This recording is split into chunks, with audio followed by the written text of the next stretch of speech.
Welcome to CMD news. నా పేరు కామాక్షి. నేటి వార్తా విశేషాలు. నెల్లూరు జిల్లా జడ్పీ కార్యాలయంలో డిస్ట్రిక్ట్ రివ్యూ కమిటీ డిఆర్సీ సమావేశంలో మంత్రులు, ఎమ్మెల్యేలు, అధికారులతో కలిసి సమావేశంలో పాల్గొని కావలి నియోజకవర్గంలోని వ్యవసాయం, ఈ క్రాఫ్ట్ గురించి మాట్లాడిన కావలి ఎమ్మెల్యే దగ్గుమాటి వెంకటకృష్ణారెడ్డి, నెల్లూరులో ప్రధానంగా నగరం అభివృద్ధి చెందిన కారణంగా 1000 ఎకరాలు నాన్ అగ్రికల్చరల్ కిందకు వచ్చింది కాబట్టి కావలి ప్రాంతంలో 1000 ఎకరాలకు నీరు పెంచే విధంగా చర్యలు తీసుకోవాలి. కావలి ఎమ్మెల్యే దగ్గుమాటి వెంకటకృష్ణారెడ్డి. అందరికీ ధన్యవాదాలు. ఇన్ఛార్జి మంత్రివర్యులు, మంత్రులందరికీ కూడా స్వాగతం తెలియజేస్తూ ఈ డిఆర్సీ మీటింగ్లో ఈరోజు అగ్రికల్చర్ మీద మొదటి సమావేశంలో ఏర్పాటు చేయడం మంచి సాంప్రదాయం. ముఖ్యంగా నెల్లూరు జిల్లా అనేది అగ్రికల్చర్కి ఆయుపట్టు, అన్నదాతలకు పదవులేని నెల్లూరు జిల్లా ఈరోజు అభివృద్ధి ప్రదాత అయినటువంటి శ్రీ నారా చంద్రబాబు నాయకత్వంలో నెల్లూరు జిల్లా చరిత్రలో ఎప్పుడు లేని విధంగా 2వ క్రాప్కి దాదాపు 4 లక్షల పైచిలుకు పొలాల్లో ఈరోజు వరి వేసుకునే విధానికి అవకాశం దొరకటం నిజంగా మా రైతులందరూ కూడా చాలా ఆనందంగా ఉన్నారు. ఈ సందర్భంగా ప్రధానంగా ప్రభుత్వం దృష్టికి 2 సమస్యలు తీసుకురావాలి. మార్కెట్లో ధాన్యం రేటు తక్కువగా ఉంది, సిఎంఆర్ ద్వారానే ఎక్కువ రేటు ఉంది. 19,000 చిల్లర అమౌంట్ ఈ రోజున సిఎంఆర్ ద్వారా వడ్లు కానీ పర్చేజ్ చేయడం జరిగితే రేటు బాగా గిట్టుబాటు ధర దొరికే అవకాశం ఉంది. ప్రభుత్వం పర్చేజ్ చేయడానికి కూడా అవకాశం ఉంది. అయితే ఇప్పటికీ కూడా ఇంకా కూడా ఈ క్రాపింగ్ స్టార్ట్ కాలేదు. ఇప్పటికి ముఖ్యంగా నా కాన్స్టిట్యున్సీ కావలి కాన్స్టిట్యున్సీలో 1,25,000 ఎకరాల వరకు ఈరోజు వరిని సాగుబడి చేస్తున్నారు. ఈకేవైసీ ఇప్పటికీ కూడా ఈ క్రాపింగ్ ఇంకా ప్రారంభించినందువల్ల రేపు పంటలు ఇంకొక నెల రోజులు లేదా నెల 15 రోజుల లోపల వరి కోసే పరిస్థితి వస్తుంది. కాబట్టి ఈ క్రాపింగ్ ఇమీడియట్లీ ప్రారంభించాలని చెప్పి సందర్భంగా తెలియజేస్తున్నా. దీంట్లో ఈ సచివాలయ ఎంప్లాయీస్ సంబంధించినటువంటి అగ్రికల్చర్ అసిస్టెంట్స్ కొరవ ఉన్న కారణాల వల్ల చాలామందిని పక్క జిల్లాలకు ట్రాన్స్ఫర్ చేయడం జరిగింది.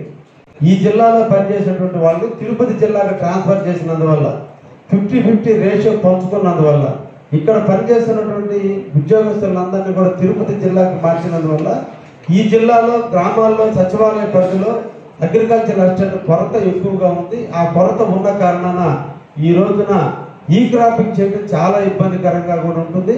లేని పక్షంలో వాళ్ళు నచ్చినట్టుగానే రాయడం జరుగుతుంది. ఎందుకంటే ప్రతి ల్యాండ్ దగ్గరికి సందర్శించాలి అంటే వాళ్ళకు ఉన్నటువంటి యాప్ ప్రకారం మినిమం 50 మీటర్ల డిస్టెన్స్లోనే కవర్ అవుతుంది.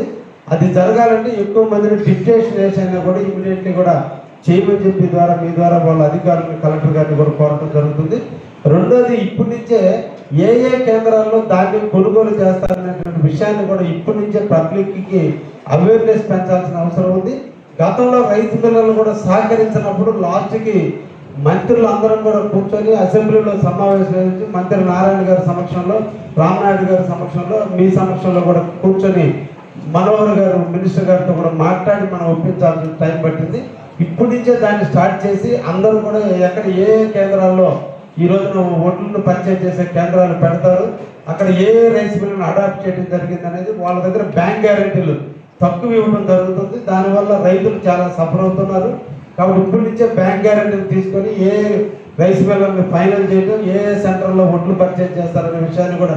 రెండో కాపు ప్యూర్లీ ప్రభుత్వం యొక్క సిఎంఆర్ మీదనే రైతులు ఆధారపడి ఈరోజు వరి వేస్తున్నారు. బయట మార్కెట్లో ఈ రోజున 17,000 రూపాయల రేటు ఉంది.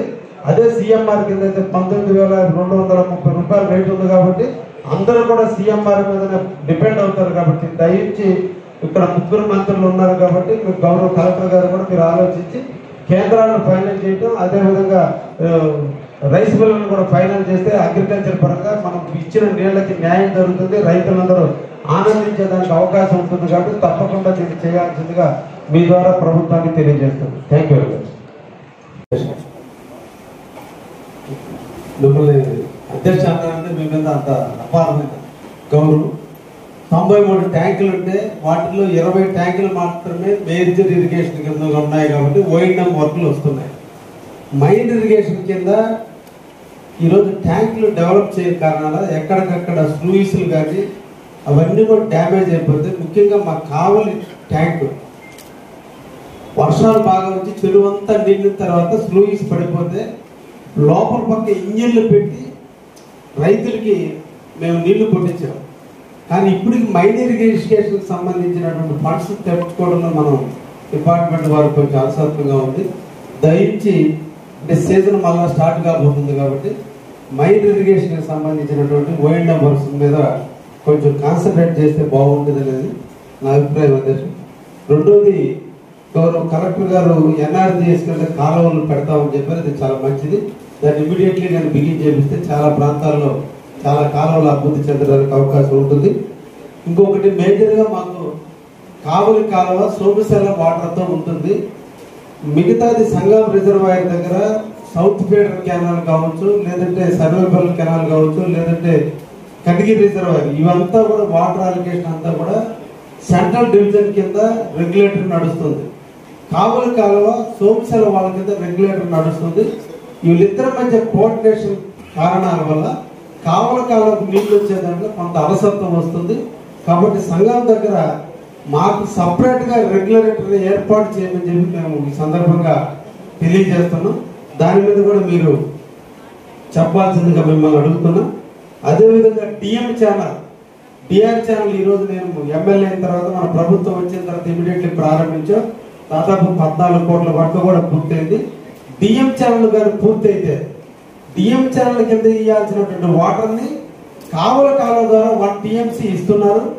డిఎం ఛానల్ ద్వారా ఇవ్వని కారణాల వల్ల డిఎం ఛానల్ కింద ఇస్తే కనిగిరి రిజర్వాయర్ నుంచి డిఎం ఛానల్ నీళ్లు వస్తాయి. కాబట్టి మాకు రైతులకు 12,000 ఎకరాలకి ఈరోజు నీళ్లు అవకాశం ఇబ్బంది లేకుండా ఉంటుంది.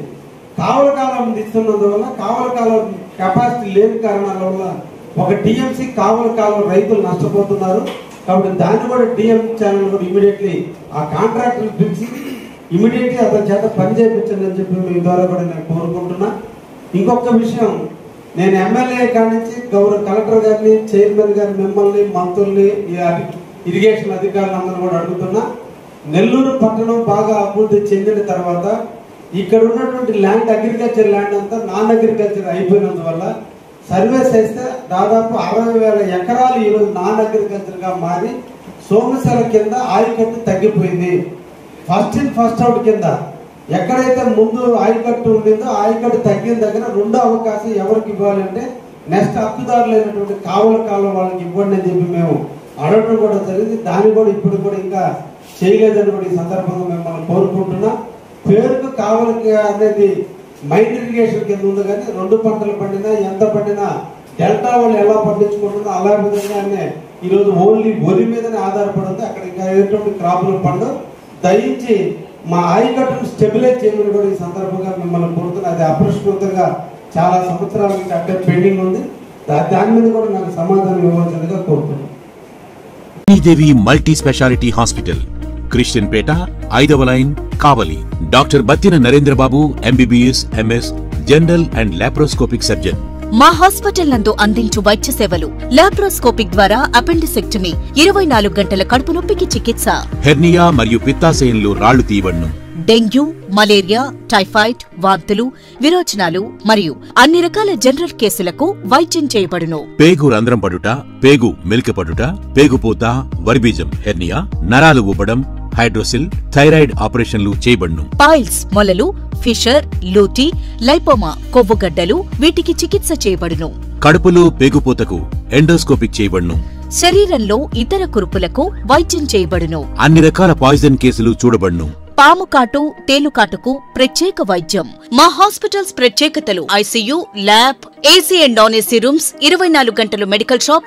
అత్యవసర కేసులు అన్ని వేళలా చూడబడును.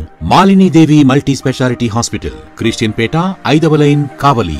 ఫోన్ నంబర్స్ 9398665676 మరియు 08626245166.